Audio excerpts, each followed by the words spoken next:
እሺ ከወባ ወተን ወደ ሁለተኛው አጀንዳችን ወደ አጠቃላይ የመድኃኒት አቅርቦት እዚህ ሀገር መድኃኒት ዘንድሮም የራስ ምታት መድኃኒት ብርቅ ነው ምንድነው የሚለውን ነገር ለመመልከት ሞክሬ ነበር ያለውን ህዝብ ብዛትና የመድኃኒት አቅርቦት እንዲ በክልሎች በከተማ አስተዳደሮች መካከል ያለውን ህዝብ ብዛት ያማከለ አይደለም የሚል ጉዳይ ይነሳል አንዳንዱ ስርጭቱ ላይ ነው ችግሩ የሚል ነገር ያነሳል ግን በአጠቃላይ የፈለግነውን መድኃኒት በፈለግነው ሰዓትና ጊዜ ለፈለግነው ዓላማ የማግኘቱ ጉዳይ አሁንም አይደለም በክልሎችና በክልል ከተሞች ላይ ቀርቶ አዲስ አበባም ላይ በጣም አስቸጋሪ የሆነበት ምክንያት ሁሉ ጊዜ ምንድነው ችግሩ ውስጥ መሰረታዊ ትክክል ነው የግብአት እጥረት በተለይ ከመድኃኒት ጋር ታይዞ ሁሌ የምናነሳው ጉዳይ ነው በቀጣይነትም ትልቅ ትኩረት የሚፈልግ ጉዳይ ነው ትልቁ መሰረታዊ ችግሩ ፍላጎትና አቅርቦቱ አለመመጣጠን ነው ይሄ ብዙ ምክንያቶች በራሱ ሊኖሩት ይችላል አንዱ ከ85% በላይ መድኃኒት ከውጭ ነው የምናስገባው እንደሚታወቀው ቅርብ ይሄንን ለመፍታት የአምራቾችን አገር ውስጥ አምራቾችን ለማበረታታት ኤግዚቢሽን ከማዘጋጀት እነሱን ከማስተዋወቅ አቅም በመስጠት የውጭ ምንዛሬ እንዲያገኙ ከማድረግ ጋር ታይዞ መሻሻል አለ እነዚህ አሁን ከዚህ በፊት ከ10% በታች የሚያመርቱት በዚህ ሰዓት ላይ እስከ 40% እያመረቱ ይገኛሉ መሻሻሎች ትንሽ አገር ውስጥ ያሉት ትልቅ መሻሻል አለ ያም ሆኖ ግን ለ120-130 ሚሊዮን ህዝብ የሚበቃ አይደለም እነሱን መጨመር አስፈላጊ ነው የሚሆነው ሁለተኛው ደግሞ መድኃኒትን ከውጭ ስናስገባ የውጭ ምንዛሪ ይጠይቃል ከፍተኛ ፋይናንስ ይጠይቃል ክልሎች የፌደራል መንግስትን በዚህ ደረጃ በቂ የሆነ የፋይናንስ ክምችት አስቀምጠናል ማለትም ገና የሚቀረን ጉዳይ ነው መድኃኒቶችን ግን ለሁለት ከፍሎ ማየት ያስፈልጋል እንደነ ቲቢ እንደነ ወባ እንደነ ኤችአይቪ ያሉት ከ98% በላይ እናሰራጫለን እነሱ በተለያዩ አጋር ድርጅቶች በፕሮግራም በድጋፍ የሚመጡ ስለሆኑ እዛ ላይ ክፍተት የለብንም ሌሎች መደበኛ መድኃኒቶች ላይ ግን አሁንም ክፍተቱ አለ ትልቁ አቅርቦቱ ማነሱ ነው ይሄንን ማስፋት በጣም እጅግ አስፈላጊ ነው የሚሆነው በተለይ አሁን አዋጅን በአዲስ መልኩ እሱን ነው እኔም ላነሳ የፈለኩት አማራጭ ያለው የመድኃኒት አቅርቦት ለምን አይሆንም በዚህ በማስመጣት በኩል ብቸኛ አቅራቢው አንድ ብቻ ይመስለኛል መንግስት ለምን የዚህ አንድ ብቻ ሳይሆን የመድኃኒት ጉዳይ ሰንሰለት መሆን አለበት ሰንሰለት ሲባል ለምሳሌ ከዚህ ዘርፍ ጋር ብቻ በተያያዘ ሳይሆን የሌሎች ሀገራትን ተሞክሮ ስንመለከት የነ ዩጋንዳን የነ ኬንያን ስንመለከት እንግዲህ አንዳንድ ጊዜ ለእንደዚህ አይነት ጉዳይና ለበጎ ሲሆን የነ ኬንያን ልምድ ማትወስዱት ለሆነው ለመጥፎ ሲሆን ብቻ በዚህ በኬንያ በመናምን በታንዛኒያ ምንባለው ነገር አለና ይሄንን አሁን ከኬንያ መውሰድ አይቻልም ወይ ኬንያ ጤና ሚኒስቴርና ገንዘብ ሚኒስቴር ተሳስረው ነው የሚሰሩትና የፋይናንስ ጉዳይ የዚህ የኤልሲ ጉዳይ ምናምን እኛ ሀገር ባለው ሁኔታ እንዲየተንዛዛ ጉዳይ አይደለም በቃ ራሱን በቻለ መንገድ ወጥ ሆኖ ሰንሰለቱን ጠብቆ የሚሰራ ጉዳይ ነው ስለዚህ እሱ ለምን እንትን አይሆንም የግል አስመጪዎችንም የሚሳተፍበት እድል ካለ እሱንም ማየት ሌላው በእኛ ሀገር አዋጅና ፖሊሲም እንደዚሁ 70% ከህክምና ዘርፍ ላይ የሚገኘውን ትርፍ ለመድኃኒት እንዲመጣበት ነው እንግዲህ የሚለው ይመስለኛል ግን ብዙዎቹ ግንባታ ሲያከናውኑ እንጂ የምንመለከተው ከገንዘብ እጥረት ጋር በተያያዘ በከፍተኛ ሁኔታ ሮሮ ሲያሰሙ ነውና የሚውሉት ሰንሰለቱን እንደዚህ የተሳሰረ እዚሁ ቅርብ ሀገሮቻችን ላይ ያሉ ምርጥ ተሞክሮች ስላሉ በሱ መንገድ ማድረግ ለምንድነው ያዳገታችሁ ለምንስ ጫና አትፈጥሩም ትክክል የኢትዮጵያ መድኃኒት አቅርቦት አገልግሎት አዲስ አዋጅ ሰሞኑን በይፋ ወደ ስራ ገብተናል ፓርላማ አጽድቆልናል በሱ ውስጥ ያስገባናቸው አብዛኛዎቹ አሁን አንተ የምትላቸው ናቸው አንዱ ከግል ጋር አብሮ መቀናጀት አስፈላጊ ነው የሚሆነው በእርግጥ ትክክል ነው በአንድ ላይ አንድ ተቋም መድኃኒቶችን ወደ ሀገር ሲያስገባ በተሻለ ዋጋ ነው የሚያስገባው አሁን ገበያ ላይ ያሉትን መድኃኒቶችን ብንወስድ በኢትዮጵያ መድኃኒት አቅርቦት አገልግሎት የሚገባውና በግል ኢምፖርተሮች ደግሞ የሚገባውን ስናይ ሰማይና ምድር ነው ለማህበረሰቡ በተሻለ ግዢ እንዲያገኙ ለማድረግ የተሳለጠ ከላይ እስከታች የተናበበ ስርዓት እንዲኖር የመንግስት መድኃኒት አቅርቦት አገልግሎት መኖሩ በጣም ጥሩ ነው በአፍሪካ ውስጥ በጣም ሻላላ አቅም ያላቸው ከውጪ ከግዢ ጀምረው እስከ ጤና ተቋም ማከፋፈልን ሙሉ ስራ አንድ ላይ በመያዝ የኢትዮጵያ መድኃኒት አቅርቦት አገልግሎት ጥሩ ስም አለው በእርግጥ የተሳለጠ አገልግሎት ለማምጣት ግን የግል አጋርነትን በጣም ያስፈልጋል እንዳልከው የውጭ ምንዛሪ ማግኘትም ላይ በእኛ ሀገር ክፍተት አለ በእርግጥ አሁን በማክሮ ኢኮኖሚ ሪፎርሙ የተወሰነ የተቃለሉ አሉ ከዚህ በፊት ግን እሱም አንቆ ለምሳሌ ነዳጅን ሌሎችን ነገሮችን የሚደጉም ስርዓተ መንግስት ነው ያለንና የመድኃኒት ጉዳይ ሲሪየስ ጉዳይ ነው በቃ ከመድኃኒት አቅርቦት ጋር የተሳሰረ የገንዘብ የፋይናንስ የአሰራር ስርዓት እንዲኖረን ለምንድን አሁን በዚህ በማክሮ ኢኮኖሚ ሪፎርሙ ትክክል ነው። ይሄን ፕሮፖዝ አድርገን በማክሮ ኢኮኖሚ ሪፎርሙ አንዱ ከተደገፉት ውስጥ በተለይ ከአንተም ካልካቸው ከነዳጅ ከመዳበሪያ ቀጥሎ የመጣው የመድኃኒት ነው። ከ9 ቢሊዮን የኢትዮጵያን ብር በላይ ተደጉሟል። ስለዚህ ከዚህ ፊት የነበረው ይህንን ችግር በጣም ሊቀርፍ ይችላል። የግል አምራቾች ከአገር ውስጥ ማምረት ላይ ትልቅ ትኩረት እናደርጋለን። ከውጭ ከማስመጣት ይልቅ አገር ውስጥ ያሉት እንዲጠናከሩ ከፍተኛ ጥረት እየተደረገ ነው ያለው። ያም ሆኖ ግን እነሱም እስከሚበቁ ድረስ ከውጭ የሚያመጡት ኢምፖርተሮች ደግሞ በጣም ትልቅ ድጋፍ እንዲያገኙ እኛም እንደግፋቸዋለን። ቶሎ ኤልሲ እንዲከፈትላቸው እንዲያመጡም ድጋፍ እየተደረገ ነው ያለው። ትልቁ ነገር ግን በዚህ ብቻ አይፈታም። በቀጣይነት ለምሳሌ ጤና ተቋማት በቂ የሆነ ገንዘብ ሊኖራቸው ይገባል። ቀድሞም ለጤና የመድኃኒት አቅርቦት አገልግሎታችን ገንዘባቸውን ሰጥቶ ተፈራርሞ ይህን አክል ገንዘብ አለኝ ይህን አክል መድኃኒት አቅርብልኝ ብሎ ተፈራርሞ ወደ ስራ መግባት አለባቸው። ብዙ ጊዜ በእኛ ሀገር አሁን ምንድነው የሚደረገው? መድኃኒቱ ከመጣ በኋላ ነው የሚከፍሉት። ይሄ ስርዓት ብዙ ሀገር ላይ የለም። ይሄን አሁን ኮሚትድ ዲማንድ ብለን ቀድሞ የሚያስፈልጋቸውን ግብዓት ጠይቃሉ፣ ለዛ ገንዘብ ያዘጋጃሉ፣ ኃላፊነትም እንወስዳለን ጤና ሚኒስቴር ይሄን ለማድረግ ተዘጋጅቷል። ሁለተኛ ደግሞ ከግል ጤና ተቋማት ጋር አብሮ መስራት ከውጭ የሚያስመጡት ጋር አብሮ ለመስራትም እንደ አንድ ተይዟል።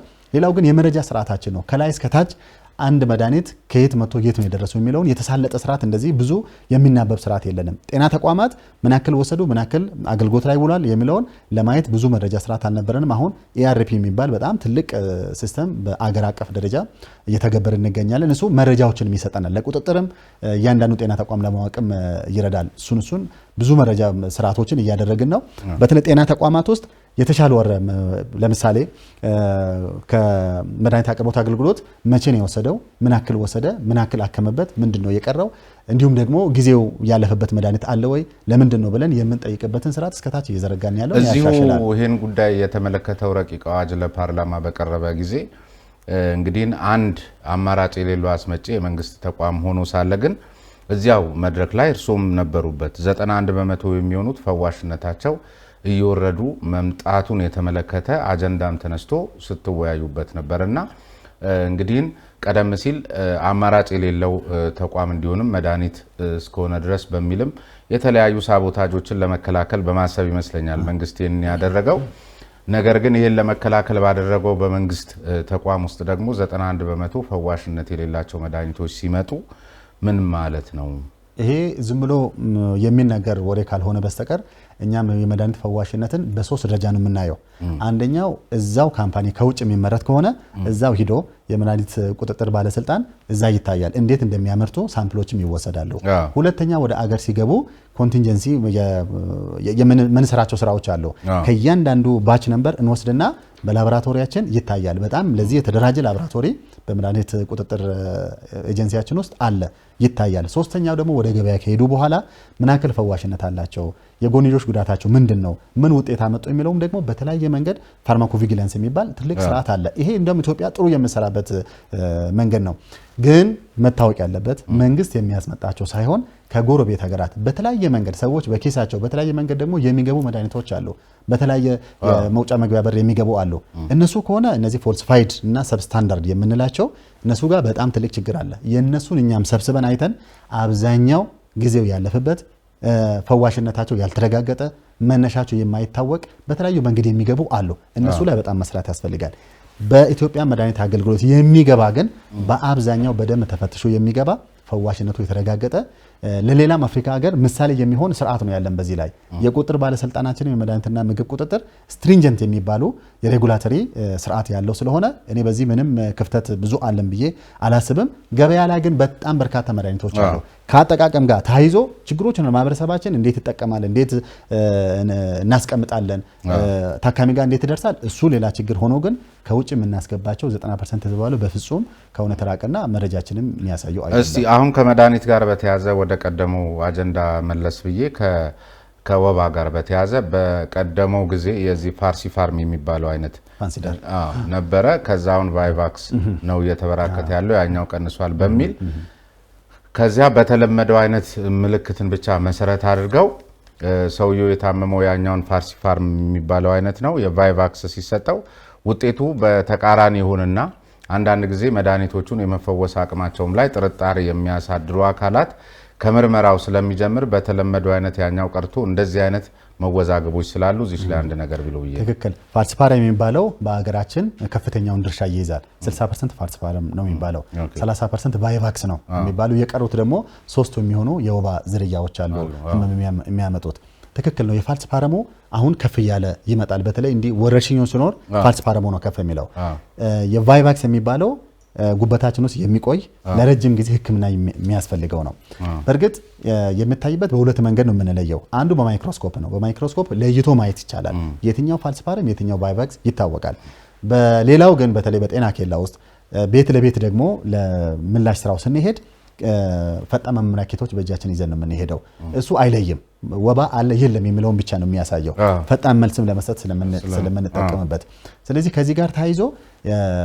ቅድሚያ የምንሰጣቸው መድኃኒቶች አሉ የራሱ ፕሮቶኮል አለው በተለይ ፋልሲፓረም ከሆነ አፋጣኝ የሆነ ህክምና ያስፈልጋል ካልሆነ ወደ አምሮ የመሄድ ዝንባሌ ስላለው መድኃኒት ይሰጣል ከዛ ቶሎ መልስ ካልተሰጠ ወደሚቀጥለው ጤና ተቋም ሄዶ ተጨማሪ የሚደረጋሉ ለዚህ የሚሆን በቂ መድኃኒቶች አሉ ለምሳሌ አሁን ለፋልሲፓረም ኳርት የሚባል በቂ አለን በዚህ 3 ወር እንኳን ከ8.7 ሚሊዮን በላይ የሚያሳክም ገዝተን ወደ ሀገር አስገብተናል ለቫይቫክስ ተጨማሪ ህክምና የሚያስፈልጉት አለ ለነሱም በቂ ክምችት ወደ ሁሉም የመድኃኒት አቅርቦት ቅርንጫፋችን ወደ ጤና ተቋም እናሳልፋለን ትልቁ ነገር ግን በማይክሮስኮፕ በደም ለይቶ ማየት ላይ እንዳልከው አንዳንድ ቦታዎች ላይ በተለይ ማይክሮስኮፕ የሌለበት መብራት የሌለበት ቦታ ላይ የላቦራቶሪ አቅምም አንዳንድ ጊዜ አናሳ ነው እዛ ላይ ትንሽ ክፍተት አለ በተለይ ባልናቸው የደቡብ ምዕራብ ኢትዮጵያና ሌሎች ራቅ ያሉ አካባቢዎች ላይ ከመብራቱ ከላቦራቶሪው ከመሳሪያው ጋር በተያያዘ በርካቶች ያኛው ፋልሲፓረሙን ሲገባው ያኛው ቫይቫክሱ እየተሰጠው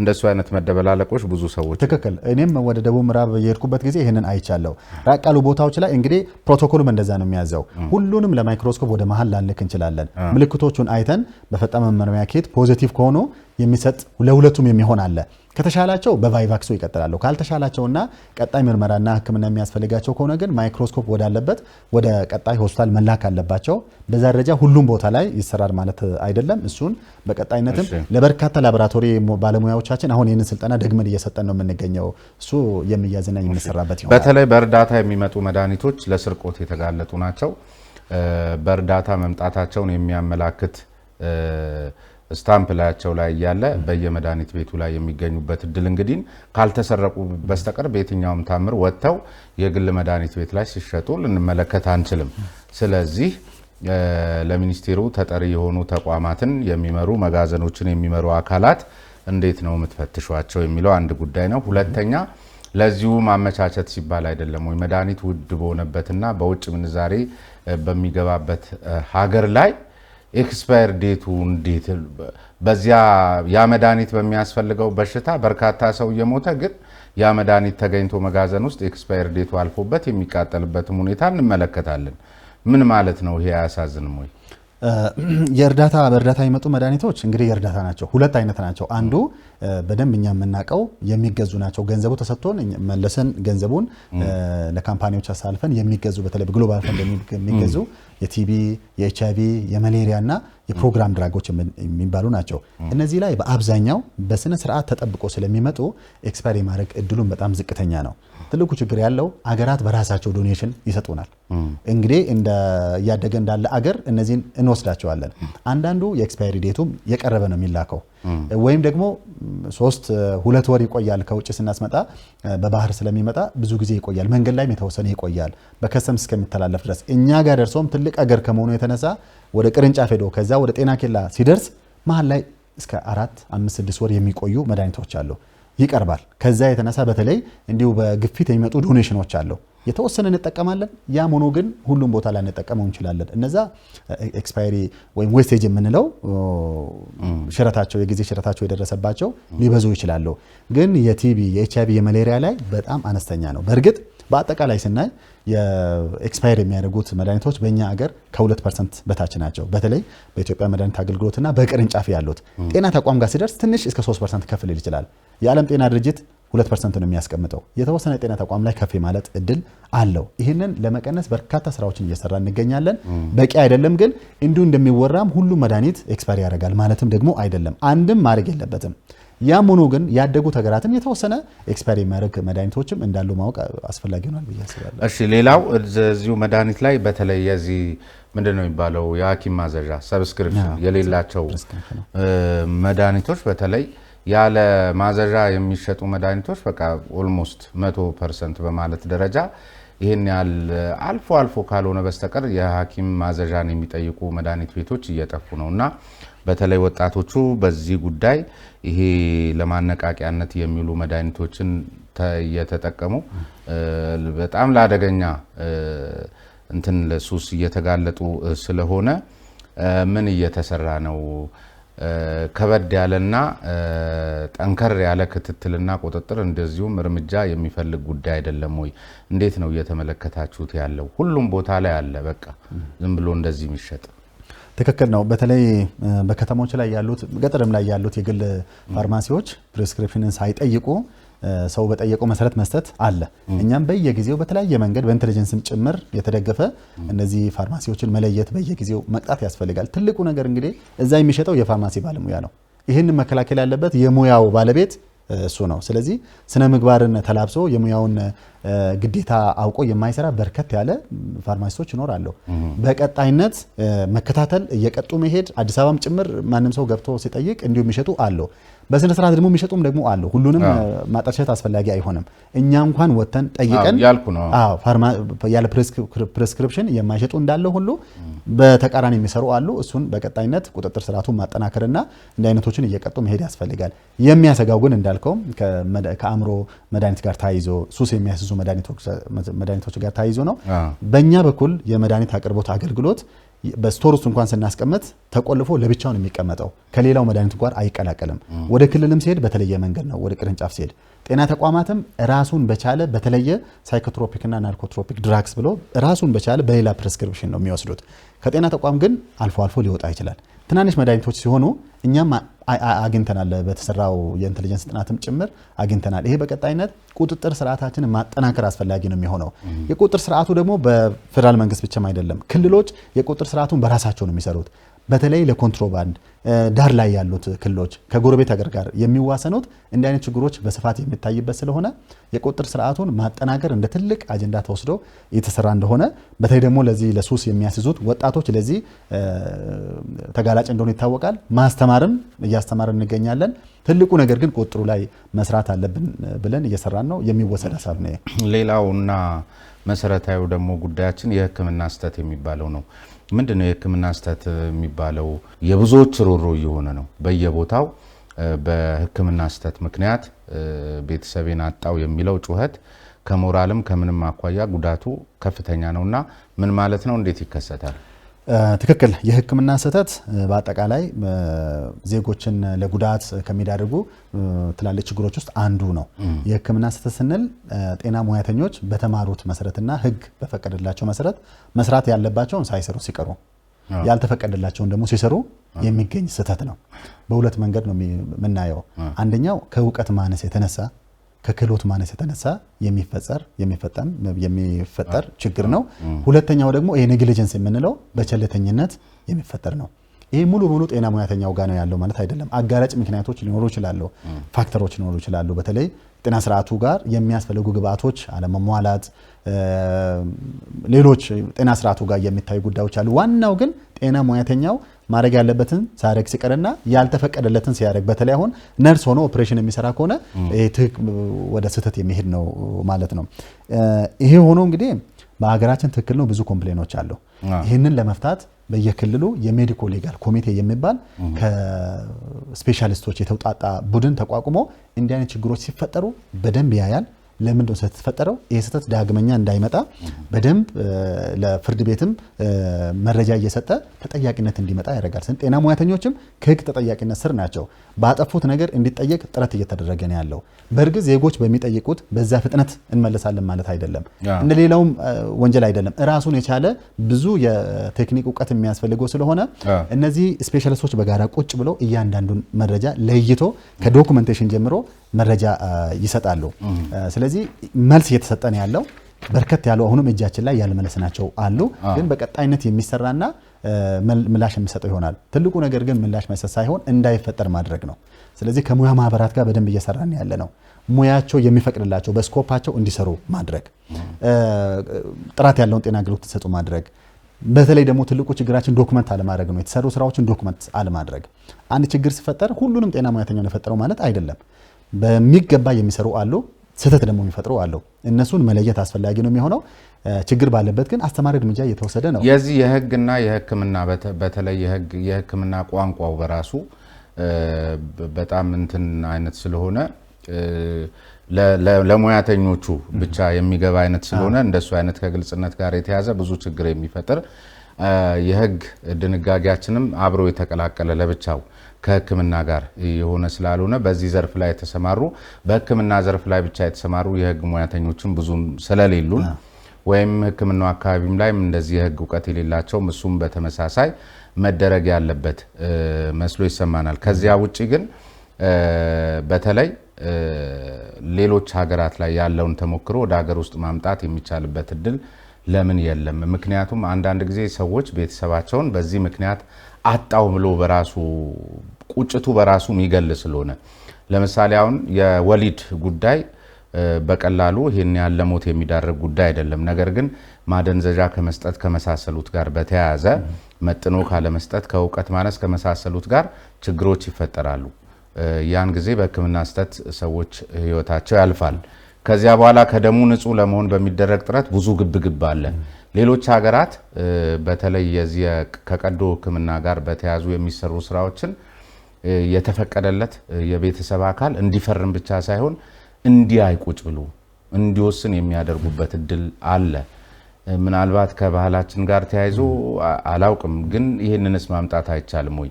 ምክንያቱም ተጠያቂነቱን ደረጃ ስለሚጨምር ሰዎች ደጅ ቁጭ ብለው የሐኪሙን ሁኔታና እንቅስቃሴ ውጤቱ ላይ ብቻ የመዳን ውጤቱ ላይ መሰረት ያደረገ ፍረጃ ውስጥ ነው ምንገባው። በትክክልም ተሰርቶ ተለፍቶ ወጥተው ወርደው ሐኪሞቹ የሚገባቸውን መሳሪያም ተጠቅመው እውቀታቸውን ተጠቅመው መድኃኒቱን ተጠቅመው ላይሆን ይችላል የሰው ልጅ እስከሆነ ድረስ። ነገር ግን ደግሞ ሊሆንም ይችላል።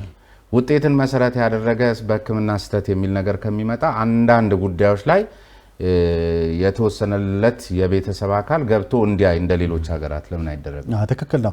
በቀጣይነት የጤና አዋጅ በቅርቡ የሚጸድቅ አለ። አንዱ ትልቁ ፓርት ለዚህ ነው ለህክምና ስህተትና ሜዲኮ ሌጋል ጉዳዮች በደንብ አስቀምጠናል። የተለያዩ ሀገራትንም ተሞክሮ በዚህ ላይ ያላቸውን አይተናል። ትልቁ ነገር መከላከል ነው። እንዲህ አይነት ችግሮች እንዳይፈጠሩ ጤና ሙያተኛው በተፈቀደለት ስኮፕ ብቻ እንዲሰራ ማድረግ። አብዛኛው በግል ጤና ተቋም ውስጥ የሚፈጠሩ ጉዳዮች ናቸው። ስለዚህ እነዚህን የምንከላከልበት ቁጥጥር ስርዓቱ የሚጠናከርበት የጤና ስርዓቱ በተለይ ከኦፕሬሽን ጋር ተያይዞ ለሚመጡት የኦክሲጂን አቅርቦት በቂ እንዲሆን፣ ማደንዘዣ አገልግሎት በቂ እንዲሆን፣ ቀድሞ ታካሚዎቹ ሊያደርጉ የሚገቡት ዝግጅቶች በቂ እንዲሆኑ በዚህ ላይ በደንብ መስራት አስፈላጊ ነው የሚሆነው። የቤተሰብ እንግዲህ አንዳንድ ሀገራት የሚፈቅዱ አሉ፣ የማይፈቅዱም አሉ። ከባህላችን ጋር ተያይዞ ይህንን በቀጣይነት እንደ የቤት ስራ የምንወስደውና የሚታይ ነው። ይሄ ብቻም ሳይሆን ሌሎችም የሚያሻሽሉ የተለያዩ ሀገራት የራሳቸውን ኤክስፒሪየንስ አላቸው። እሱም ማየት ነው። ግን ቤተሰብ አብሮ ስለገባም የተለየ የቴክኒክ ጉዳዮች ስለማይገባ ከማየት ባሻገር የተለየ ነገር ላያደርግ ይችላል። ነገር ይኖራል ከመፈረም የዘለለ ሚና ቢኖረው አንዳንድ ጊዜ እኮ አስፈርሞ ከግቢውም ጭምር አርቀው ስለሚሰሩ እሱ ቢታይ ነው። እዚሁ ላይ እንደው ለማጠቃለል እንዲጨምሩልኝ ቀደም ሲል በጣም የማስታውሰው አንድ ጊዜ በተጨባጭ የማስታውሰው እኔ አካባቢ የሚገኝ አንድ የመንግስት ሆስፒታል ላይ ነርሷ ሰው ለሰው ስታይ ነው ለወሊድ የመጣች እናት ደሟ ብዙ ፈሶ የሞተችው። አሁን ደግሞ ይሄ ቲክቶኩ፣ ቴሌግራሙ፣ ዋትስአፑ የመሳሰሉት ጉዳዮች ተይዘው የስልክ ጉዳይ ምንድነው መደረግ ያለበት? ለምንስ ይፈቀዳል? ለምሳሌ ሪሴፕሽን አካባቢ ካለ ቴሌቪዥን ስክሪን እና የመዝናኛ ቻናል ውጪ እንደዚህ አይነት ጥንቃቄን የሚሹ አገልግሎት በሚሰጥባቸው ቦታዎች ላይ ሁሉ ለምንድን ነው የሚሰቀሉት? እሱስ ላይ የሆነ አዋጅ ማውጣት አያስፈልግም? ከስልክ ጋር ተያይዞ የትኛውም የሕክምና ባለሙያ በስራ ገበታዋ ላይ ሳለች ስልክ መያዝን ወይም ኔትወርኩን ከሚደወል ስልክ ባሻገር ሌሎች ነገሮችን መጎርጎር ለምን ይፈቀዳል? በሽተኞች ቁጭ ብለው በራሱ አንዳንዶቹ የሆነ ነገሩን እስኪጨርሱ ቁጭ ብለው ነው የሚያዩት። ቆይ አንድ ጊዜ ጠብቂኝ ብለው እኮ በቃ ቲክቶካቸውን ነው የሚያዩት። ይሄ በራሱ ሰቀቀን ነው። ሰዎችም በህክምናው ላይ ያላቸው እምነት ይወርዳል፣ ተስፋቸው ነው የሚሟጠጠው። የሰው ልጅ የሚድነው በተስፋ ነውና እንደዚህ አይነት ነገሮች በጣም መታሰብ የለባቸው። ትክክል ነው። አዋጃችን ውስጥ አንዱ እያስገባን ያለ ነው። በተለይ ኦፕሬሽን ክፍል ጽኑ ህክምና ተኝቶ ህክምና አካባቢ ላይ ማንም ሰው ለስራ ካልሆነ በስተቀር እንዲህ አይነት ስልኮችም ለምሳሌ ኦፕሬሽን ክፍል ስልክም እንዲገባ እኛም አንፈቅድም። ኦፕሬሽን ባሻገር ያሉ ለምሳሌ ኢቭን ካርድ ክፍሏ ለምንድን ነው ቲክቶክ የምታየው? ካርድ ካልወጣ እኮ ሰዎች አይታከሙም። ኢቭን እኮ እዚህ ሀገር እኮ በጣም ኢመርጀንሲ የሆነ በጣም አደገኛ ሁኔታ ውስጥ ያለ ሰው መጥቶ ራሱ ካርድ ሳያወጣ አያልፍም። በቃ ካርድ መሰረታዊ ጉዳይ ነው። ስለዚህ ካርድ ክፍል ላይ ያለ ሰው ስታንድ ባይ ሆኖ እንደዚህ አይነት ንክኪ ነፃ ሆኖ በቃ ልክ ሌሎችም ቦታዎች ላይ እኮ አለ። በቃ ስልክ ሳይያዝ የሚገባባቸው ቦታዎች እንዳሉት ሁሉ ህክምና ላይ ምን ያደርጋል ስልክ? በመሰረቱ የሙያ ስነ ምግባራችን አሁን የምትላቸው ነገሮች ምንም አይፈቅድም። ይሄ እያንዳንዱ ባለሙያ ማድረግ ያለበት በዲሲፕሊን ማገልገል አለበት። ይሄ ክፍተት በየቦታው አለው። በተጠንቅቆ በጥሩ መንገድ የሚሰጡት እንዳለ ሁሉ እንደዚህ የሚያበላሹ ጤና ሙያተኞችም አሉ። እነዚህን በቀጣይነት የማስተማር ስራ ችግር ያለባቸውን ደግሞ እርምጃም እየወሰድን በርካታ ጤና ሙያተኞች ላይ የማስተማር እርምጃ የተወሰደበት አለ። ከስራ እስከ ማገድ የተወሰነ ጊዜ ከስራ እንዲወጡ ማድረግ የተሰራበት ስራ አለ። ግን በየቦታው ደግሞ የመንግስትም የግልም ተቋማት ላይ የሙያ ስነ ምግባርን ተላብሶ ታካሚ በአግባቡ መያዝ ጊዜን ሙሉ በሙሉ ሕክምና አገልግሎት መስጠት ላይ ክፍተቶች እኛ የምናያቸው ናቸው። አሁን የሚጸድቀው አዋጅ በርከት ያሉ በዚህ ጉዳዮች ላይ ጤና ሙያተኛው እንዴት ነው ማገልገል ያለበት የሚለው በደንብ የተካተተበት ስለሆነ ምትላቸው በየቦታው የሚያጋጥሙ እኛ ጋር በኮምፕሌን ይመጣሉ። አንዳንድ ቦታዎች ላይ አንዳንዶቹ በአግባቡ ይጠቀማሉ፣ አንዳንዶቹ ምናምን የሚለው ጉዳይ በራሱ አይሆንም። በቃ ለምሳሌ እኔና እርሶ እዚህ ጋር ስንመጣ ስልካችንን አስቀምጠን ነው በቃ እዚህ ላይ ስልክ ስለማያስፈልግ መቋረጥ ስለሌለበት የስራው ዲሲፕሊን ህክምና ምን እንደሱ ስለመሰለኝ ነው። ትክክል። እሱም በቀጣይነት አንዳንድ አዋጁንም ተከትለን የተለያዩ ማኑዋሎችን ፕሮቶኮሎችን እናወጣለን። ኮምፕሊትሊ ጤና ሙያተኛው እየተነጋገረም እየተጠራራም የሚሰራበት ቦታ አለ። ግን ስራውን የሚያደናቅፍ የሚሆንበት ደረጃ መሆን አለበት። ማኑዋል ስልክ እዛ ማስቀመጥ እኮ ይቻላል። ትክክል። በየተቋማት አሉ። እሱ የሚወሰድና በደንብ የሚሰራበት ነው የሚሆነው። በአጭር ጊዜ ውስጥ ባደረግኩት ጥሪ መሰረት ዶክተር ደረጀ ዱጉማ የጤና ሚኒስቴር ሚኒስትር ዴኤታ ጥሪን ተቀብለው እዚህ ተገኝተው ይህን የመሰለ ቃለ ምልልስ ስለሰጡኝ ከልብ ነው የማመሰግነው። ተመልካቾቻችን እንግዲህ እንደተከታተላችሁት ነው በወባና ሌሎቹ የወረርሽኝ በሽታዎች እንደዚሁም በመድኃኒት አቅርቦትና በሕክምና ስህተት ላይ የነበረን ቆይታ ይመስል ነበር። አብራችሁኝ ስለቆያችሁ አመሰግናለሁ። ስሜነ ባይፈርስ ነኝ። ሳምንት እንገናኛለን። በጣም አመሰግናለሁ ለነበረን ቆይታ። ቻው። እግዚአብሔር ይስጥልኝ። አመሰግናለሁ።